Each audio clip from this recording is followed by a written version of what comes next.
Welcome back to Adams Field.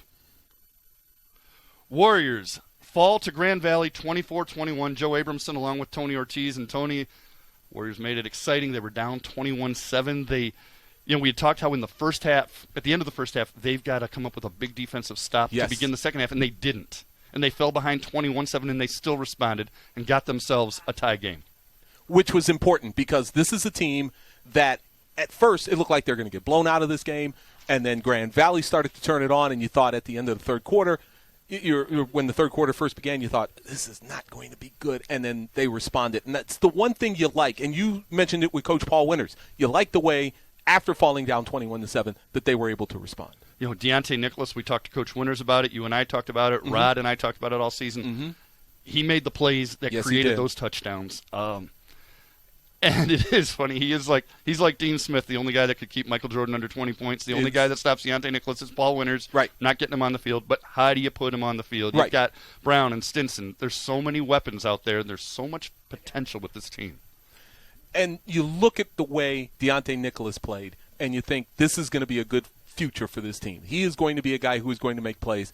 But, again, how do you put him ahead of Romello Brown, who had a fantastic season for Wayne State? Absolutely. Hey, let's take a look at some of the highlights from the final game of the Warriors season. In the first half, started out Marty Carter. Hey, that's a great running back in his own right. He had 20 carries for 165 yards today. First gear, second gear, 60 of them right here. Yep. First gear, second gear, break boom. 2 tackles and you're gone. Exactly. And that's what Marty Carter can do. That's why he is one of the best running backs, not just in the GLIAC, but in the nation.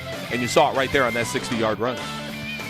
Nick Dodson, your key player in the pregame with Matt Williams out. You knew they were going to go to him even more. Got him here for a touchdown. When Matt Williams is healthy, he's a good Tonto to Matt Williams' Lone Ranger. In this case, though, he played the role. And the big thing about Nick Dodson that he did, he was able to adjust to the ball. 6 catches, 61 yards, 2 touchdowns. How about Jamel Hicks? Got behind the secondary and got in the end zone. That was a great play by Jamel Hicks, and it was critical because it put Wayne State right back in the game at a point where you thought, maybe Grand Valley's going to throw it into second gear. He didn't, and Jamel Hicks made a fantastic play. 5 catches for 89 yards for Jamel Hicks. Donovan Zazula, by the way, 13 of 21 for 200 yards and that 1 touchdown. He was sacked 4 times. How about this? This is an incredible catch. Dodson's second touchdown. And we talked about adjusting to the ball. That ball got hung up in the wind, as you can see there. But Dodson made the nice adjustment, was able to beat his defender, catch it in the end zone. Big score. That put Grand Valley up 21-7. 21-7, then Romello Brown, after the long run by Nicholas, got him down inside the 5. Follows his blockers. They had that big, heavy jumbo package in there. It makes it a 1-possession game. The defense makes another stop. And then Donovan Zazula leads the way. You're going to see here, it's 21-14 right now. Fourth quarter, you've got to get a tie. Zazula looking for Deontay Nicholas. What a catch. Got him. What a catch. One-handed catch by Deontay Nicholas.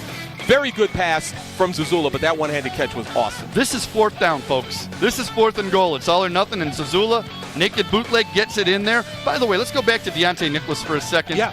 5 carries, 63 yards. 3 catches, 80 yards. That's big-time stuff. How about this play right here? He said we come back to it. Oh, man. That was almost the 3rd touchdown for Dodson, but he did have half a foot on the sideline. That's out of bounds. That meant they had to kick a field goal. Still, this field goal by Urban makes it 24-21, and then this is the last play of the game. Dante Carey with the interception brings it back inside the 5. From there, the Lakers were able to take a knee, run out the season on the Warriors. The Lakers still have work to do. Yeah, they do. But I'll tell you what, that drive, that final interception was set up by 2 bad penalties by Wayne State that forced their offense back deep in their zone. You see those numbers. Warriors outgained them. A lot of that, hey, when you're trailing, you're going to put up numbers. Those 2 turnovers, one of them's the last play of the game. Inconsequential in the sense that you had to do it. It's a desperation play.